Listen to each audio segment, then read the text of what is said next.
In this video, I'm going to show you how you can make over £100,000 per year with Amazon FBA. Now, over 50% of products that are sold on Amazon are sold by private sellers just like myself. When you're on Amazon, you don't realize from a customer perspective, but often you're buying from other private sellers. You'll see in the buy box where it says sold by XXX and fulfilled by Amazon. And what we're doing as private sellers, we're sending our stock to the Amazon fulfillment centers. Customers are buying those goods. Amazon are then managing the customer service and packaging up those products and are sending those goods to the customer. So it's a hands-off. It has the potential to be a passive income business model, and it has huge potential to make life-changing amounts of money. Now, I've been selling on Amazon since 2018, and I've taken all of that knowledge to put it into this guide, which I'm giving to you guys completely free. There's no upsell. I'm not going to try and get your email address. I'm not putting you in some sort of click funnel or anything like that. This is a step-by-step strategy that will give you everything you need to do to start your own Amazon FBA business. And in the next 20 to 30 minutes, I'm going to give you the foundations you'll need to create a business that could change your life. So let's get started with this tutorial. Number one, the first thing I want you to do is to find a suitable business address for your new business. I don't want you to use your home address. And the reason for that is you don't want customers to be able to click on your Amazon seller profile and find your home address. So what I would recommend is either using a virtual office, maybe an online address, or what I do, I go to some of my local business centers and I pay for a mailbox there. It only costs you maybe £20 to £30 per month. You can have all your posts sent there for the business, and you can use that as your actual business address as well. Then in that way, customers can't see where you actually live. The next thing you need to do is to set up a limited company. And the good thing of this is it does not need to match the brand name that you're going to be using for your product. So you don't have to spend too long thinking about the actual company name. You can call it pretty much whatever you want, providing it isn't taken. And then you can put more time into thinking about your brand name at a later date. Now, once you've got your address and your company set up, you can then open a business bank account. Some people prefer to go with their current providers. So if you're with HSBC, Nationwide, Halifax, etc., you may open an account with them. I prefer going with some of the online providers. So my Amazon account is with Monzo. I prefer the application process is very, very straightforward. So that would be my recommendation, but feel free to use any of the online providers that you want to use. Now, for some of these steps, I've got a video link next to it. And at the end of this PDF I've got some tutorial videos which go into each step in a bit more detail. So this one here, next step is step 4, open a professional Amazon seller account. Now I've got in brackets there, not an individual account. And the reason for this is individual accounts only allow you to sell up to 35 units per month, which is absolutely no good, especially if we're looking to make in excess of £100,000 per year. A 35 order limit per month is no good. Also, individual accounts don't allow you to run PPC or Amazon advertising, so you have no way of launching or promoting your products. Once your account is open, there are some settings you need to change immediately, and I've got a full step-by-step video which talks through all of those. So some of the things would be VAT exemption, so you're not paying VAT on the fees Amazon charge you.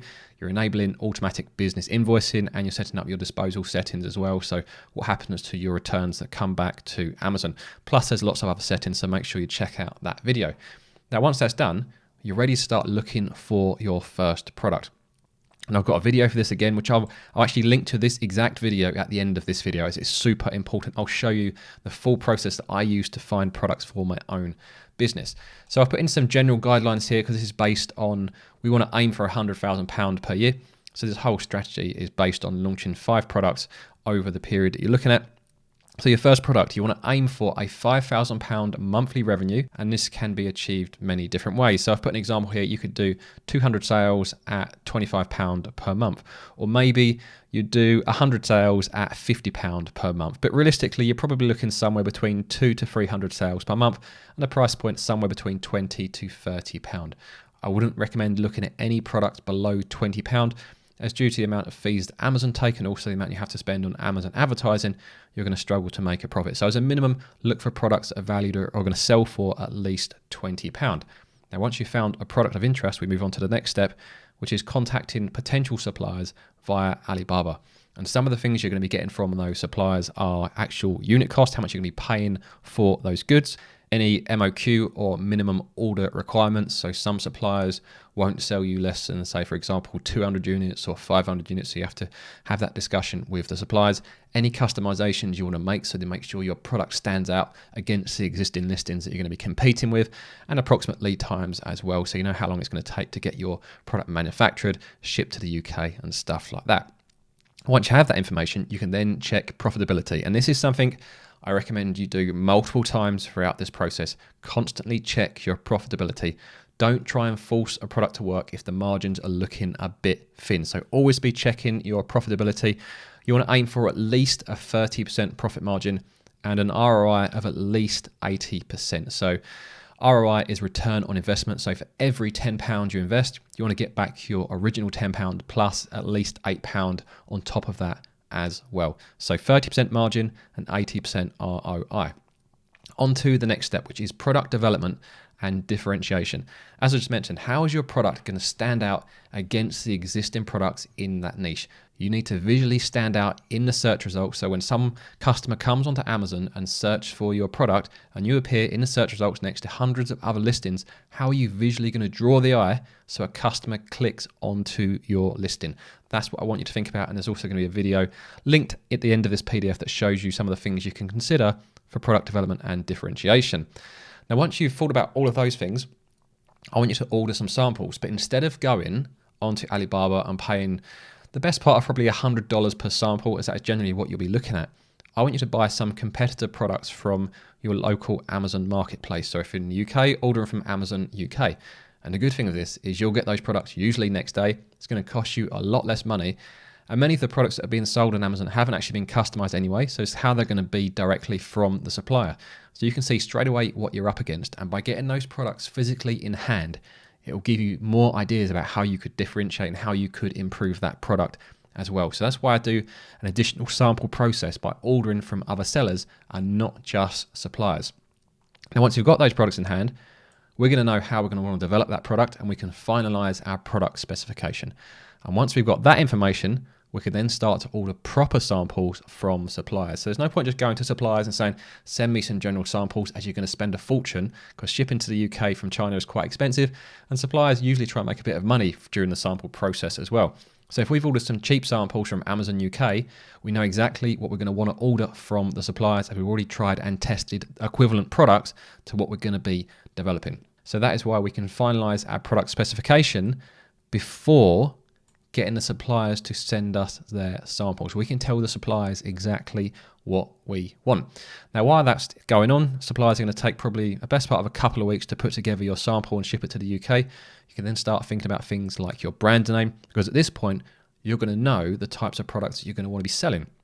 So you might decide on a generic brand name that you can use for various types of different products, or if you found maybe a niche, an opportunity where you're going to be launching lots of products, you might develop niche specific branding. There is no right or wrong answer with this. It's just down to the approach that you prefer. I use a generic brand for many of my products, but I've also used niche specific branding as well for certain products as well. So it's completely up to you which way you want to go. Just keep in mind, you're going to need a trademark for each one of these brands. So sometimes a generic brand can be really good, as it can cover multiple products instead of needing a new trademark for every single brand that you launch. You can also then start your logo design process. You can either do this yourself, but I'd recommend using something like Fiverr.com. It will maybe cost you somewhere between $20 to $40 for a decent logo for your brand. And once you've got that together, you can then submit your trademark application. Now, the trademark application takes generally 2 to 3 months. So that's why we want to get it in as soon as possible, as you will want that further down the line, when I'm going to come back to that later on in this video, as it will help you protect your Amazon product listings. Now, once you've taken care of your logo design and submitted your trademark application, hopefully the supplier samples would have been manufactured and shipped to the UK, and they're ready for you to test and compare them. So you can really see how good each supplier is and how good their products are. Then that process will allow you to either pick one or preferably 2 suppliers that you can then play off against each other to get the best possible price. At this point, once you've actually chosen a supplier, I would then order a final sample with your branding on both the product and the packaging. This is helpful for two reasons. One, it's going to give you a final product that you can use for photography whilst your bulk order is being created. And two, sometimes when you're creating your product on Amazon, Amazon will want you to send them photos of your branded product to prove that you are the brand owner of that product. So that's why I do this final sample just before I place the bulk order.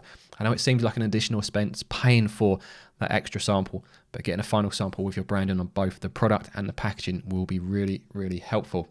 At this point, I then negotiate further with the supplier. Now, I'm not going to go ordering the initial samples from suppliers that are miles away from a cost perspective, but say the supplier's cost are pretty much where you want to be, there's probably still room to negotiate a bit further. You might be able to get a few more cents or another $1 or so off the cost of the unit. And by holding off negotiating until this stage, till the stage where you've had 2 rounds of samples from that supplier, they're going to take you a lot more seriously than someone that's just contacted them and said, how much are 500 units? And then they start negotiating before they've even paid for a sample. So a supplier is going to take you very seriously when they know you've had samples and you're on the verge of ordering a bulk order, especially if you can play them off against another supplier. So I'm say, look, supplier A has given me this cost. Can you beat or match that? And go back and forth until you get the price that you want. Now, just before you actually place that bulk order, there are 3 more steps that I want you to follow. The first one is to order some GS1 barcodes. So in order to create a product listing on Amazon, you're going to need a GS1 barcode for your product. Don't be tempted to buy these on eBay, as Amazon are now checking these GS1 barcodes. So go and buy them from the official source, which is gs1.org.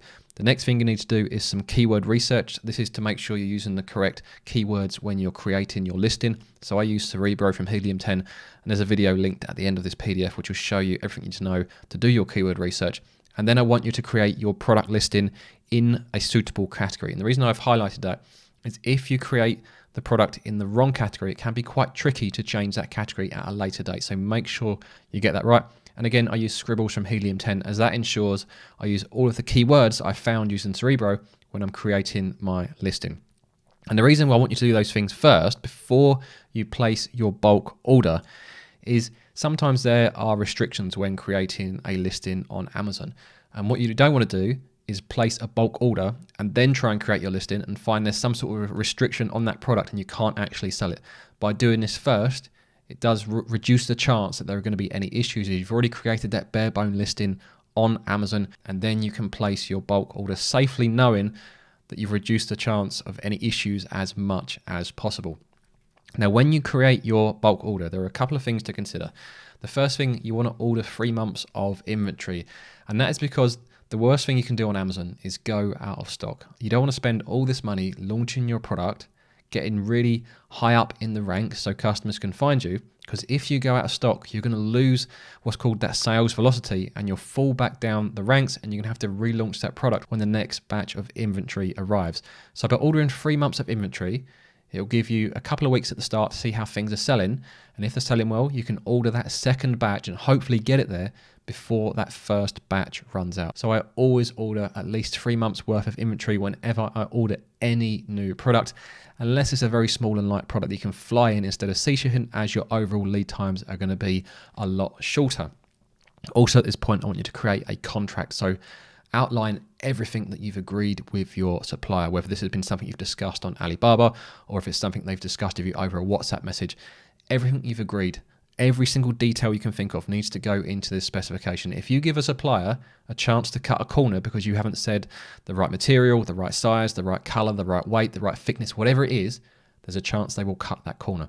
So make sure you spell out exactly what you want, send that to your supplier, and then they can attach that specification to the Alibaba trade assurance order so that you get some protection if the supplier lets you down. You can say, look, they haven't delivered this product to the contracted specification, and you can get your money back. At that point, you can then pay your deposit. Different suppliers will offer different terms. Some will ask for 100% upfront. I wouldn't agree to that unless it was a very cheap product or it had a very short lead time. It's basically an off-the-shelf product. For products that need manufacturing, you're going to have to wait a few weeks for that to happen. You either want 50-50 payment terms, so 50% deposit and 50% on completion, or preferably, is what I get most of the time, is 30-70. So 30% deposit and then 70% on completion. So you've placed your bulk order with your supplier. Whilst they're busy making your product, there are a few more things I want you to do. Number one, I want you to download the FNSKU product barcode and send that to the supplier. So once you've created your product listing on Amazon using the GS1 barcode, Amazon will then give you their own version of a barcode called an FNSKU. Simply download that barcode, send it to your supplier, and your supplier will put it on every single product or every single unit they manufacture for you. I also want you to design your packaging and send it to the supplier, and design your product insert and send that to the supplier as well. Now, you may choose to do these two bits before you place your bulk order. It's completely up to you. I usually do it after I place my bulk order because it takes a bit of time to do, and the supplier normally takes 3 to 4 weeks to manufacture the product anyway. So I just use that time to put together the packaging and the product insert. But I do tell the supplier what I actually want in the first place. So I'll tell them the type of packaging I'm going to be using. I also tell them the type and the size of insert I'm going to be using as well. If you feel more comfortable, do these before you place your bulk order, and make sure you include them in the contract as well. Once that's done, you can then create your shipping plan, and you can send the carton and or pallet labels to the supplier or the freight forwarder, depending on what you are using. So if you're only ordering a small quantity of products, they may only be sending cartons, but if you're ordering hundreds of products, they might be putting those cartons on a pallet. So you have to send both carton and pallet labels to the supplier or the freight forwarder, depending on what shipping method you're using. And then you either your supplier or freight forwarder will put those labels onto the relevant boxes and or pallets. You'd also arrange a product inspection before you pay the settlement balance. So you want a third party to come in and open up a percentage of those products, normally about 10% of the products. So if you order 1,000 units, they might come in and inspect 100 products, and they'll send you a detailed report. And at that point, you can decide whether you're happy, and if you are, you will then pay the rest of the outstanding balance. You want to do this product inspection while the goods are in China. So if there are any issues, the manufacturer can rectify them, and also before you've paid that balance in payment, as it gives you that power over the supplier to get these issues rectified. So the next step is then to pay the balance of the bulk order. Now, once the goods are on their way and they're being shipped to the UK, you're going to have to submit an EORI registration. This is a very simple thing you can do. Just Google it. It will only take you 5 to 10 minutes. If you are using suppliers shipping and they are DDP, so that means delivery duty paid terms, then you won't necessarily need to do it. But if you're using your own freight forwarder and you are the person that is actually importing those goods, then you will need that. So something you can do anyway regardless, as at some point you're going to stop using DDP shipping and you're going to be using your own freight forwarder, and you're going to be using FOB shipping terms, which is basically the supplier will get the goods to the local port, and then your freight forwarder will take over, and you'll pay the imports, customs, duty, and VAT when the goods get to the UK ports. Where with DDP shipping, you pay all of that to the supplier, and then they pay that on your behalf. But long term, you'll be using FOB. So ERR registration is something you're going to do eventually anyway. Also, that's going on, you can also apply it for your brand registry. You can use the pending trademark number. So once you've applied for your trademark, a week or two later, the trademark office will issue a pending number to you, and you can then use that to apply it for brand registry, and hopefully it will get approved. If you've got a much longer timescale and you're happy to wait, you can wait for your trademark to be approved first if you would prefer, but you can submit a brand registry application using a pending trademark. And the reason you want brand registry is it allows you to protect your listing. So if another seller comes onto your Amazon listing and pretends they're selling the same product, you can get them kicked off because you've got brand registry protection, because you've got a trademark. You can then start to arrange your professional photography and or 3D renders. Sometimes it's good to use a mixture of both. And this is one of the reasons why we get that final sample. So while all of your bulk order is being created, you've got a photographer working on your photo. So you sent them your final sample and they're going to take all the photos you want them to take, or you might commission someone on Fiverr to make a render of your product as well. Now, once that's all done, you can then complete your product listing because you've done your keyword research earlier and you've got your photography ready to go, so you can finalize your product listing. Now, after that, hopefully not too long later, your goods will arrive at the UK port. And at that point, your freight forwarder will get in contact and they're going to ask you to pay the freight cost. They're going to ask you to pay the customs duty and the VAT. So you'll pay all of that when the goods arrive at the UK port, and then they will release your goods and process them and send them into Amazon. So at this point, your goods are on their way to Amazon. Hopefully they arrive and getting processed into stock. When your goods arrive at Amazon, you'll get an email notification saying the goods are checked in, and then another email a little while later saying the goods are being processed into stock. But it will take a few days before those products are actually available for sale with Prime delivery. So don't try and launch that product straight away, as customers generally won't order it if it has a delivery time of 3, 5, 7 days, etc. Wait until the product listing says next day delivery is available, and that's when you want to launch your advertising. That's when you want to launch your PPC campaign. So I've got a video linked to at the bottom of the PDF which shows you how to do this. I want you to set up exact match PPC campaigns, target anywhere between 10 to 20 keywords split across those campaigns, and make sure you split the keywords by search volume. So group your highest volume keywords together and your lowest volume keywords together, so you can assign them a certain amount of the budget, because if you put them all in the same campaign, the high volume keyword will dominate the spend and the lower volume keywords won't get a chance, and you won't actually find out if they're any good or not, because the high volume search terms are using up all of the budget. So that's why we group them by search volume and split them into different campaigns. Now, to help with the launch, you might want to consider reducing the price of your product for the first 3 to 4 weeks. Remember, a brand new product isn't going to have any reviews, so it's got no social proof.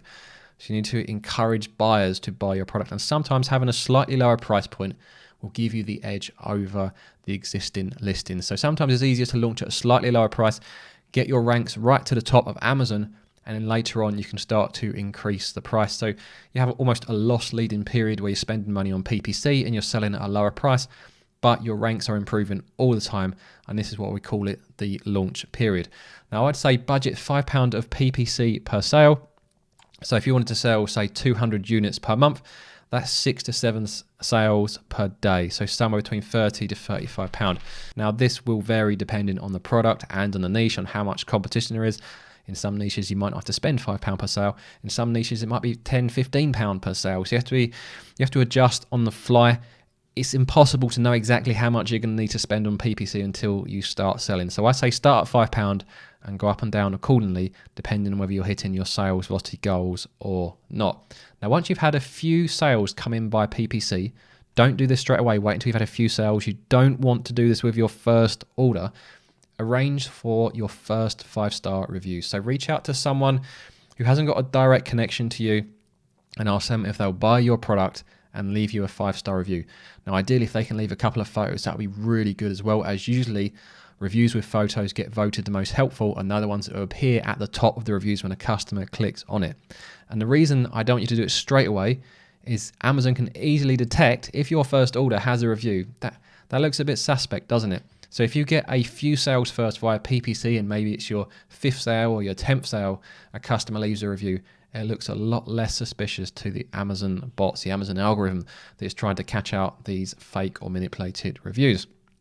I then want you to check and optimize your PPC every morning for the first few weeks.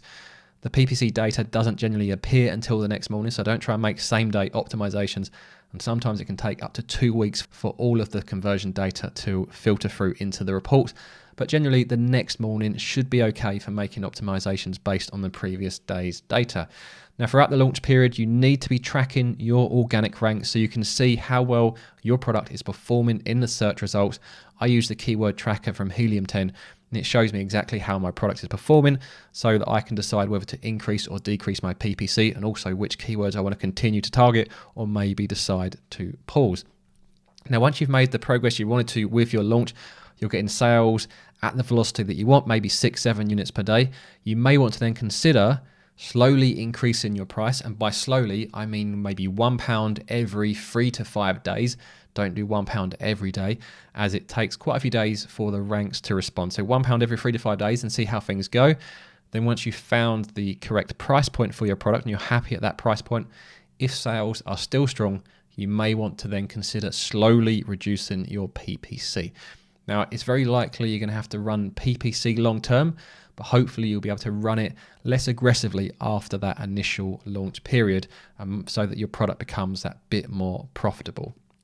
Now, on to the last few points. After a couple of weeks of selling, you're going to get a good idea as to whether your product has a good chance of success. If you're happy with how things are going, you're going to then want to order that second batch of inventory. And that's what we talked about earlier. We want to avoid going out of stock. This is why we buy 3 months of inventory. So we get a bit of grace period. We get a couple of weeks to see if the product's selling. And if it is selling well, we can then order that second batch, and hopefully it arrives before your first batch runs out of stock. You will then set up a monitor, so you can use alerts from Helium 10 to monitor and protect your listing. So like I say, if another seller does jump on your listing, maybe tries to hijack it, you'll get an alert from Helium 10 to let you know, so you can go straight to brand registry and get them removed. Or maybe if you get a 1-star review, it comes onto your listing, you can jump onto it straight away and respond to that seller. That is why we want to monitor your listing. So use alerts from Helium 10 to do that. You can then add A+ content to your product listing. This comes once your brand registry has been approved. So this allows you to add additional content and media and imagery to your listing to try and help convert those customers into buying customers.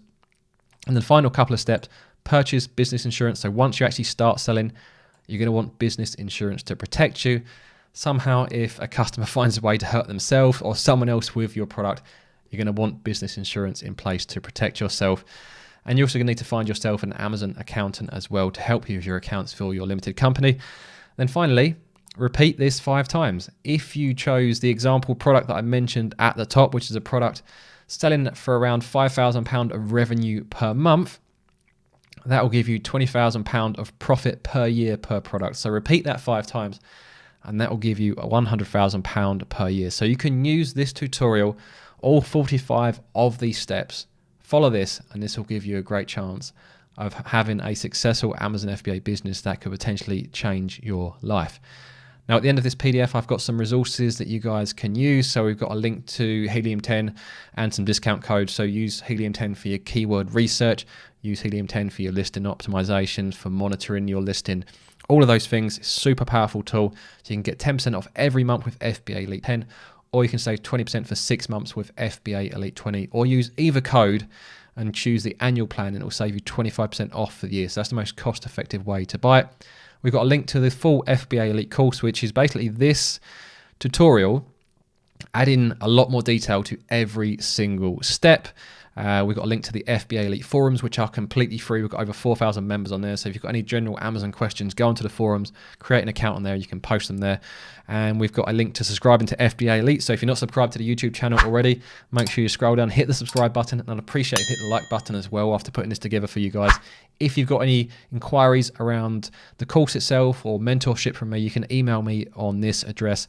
Please don't send me general Amazon questions as I get inundated with those. Please post those on the FBA Elite forums instead, and I try and reply there where I can. This email address here is for serious course and mentorship inquiries.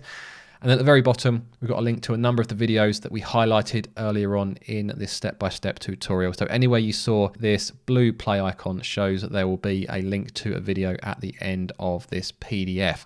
Now, if you want to download this PDF completely free, it's going to be in the pinned top comment and in the description. I'm not going to ask you to put in your email address or anything like that. You can download this PDF completely free. Alternatively, if you're already a member at FBAElite.com or you want to come and sign up again, it's completely free. Sign up and go to the resources section. And on here, we've got a link to it, how to make £100,000 per year with Amazon FBA. Click on that and then click on the orange download button. And by the time you guys are watching this video will be linked to here as well. Now, I mentioned earlier on in this video that at the end of the video, I was going to link you to a product research tutorial that showed you every step that I follow to find products for my own business. I'm going to pop up that video now and I'll see you guys over there.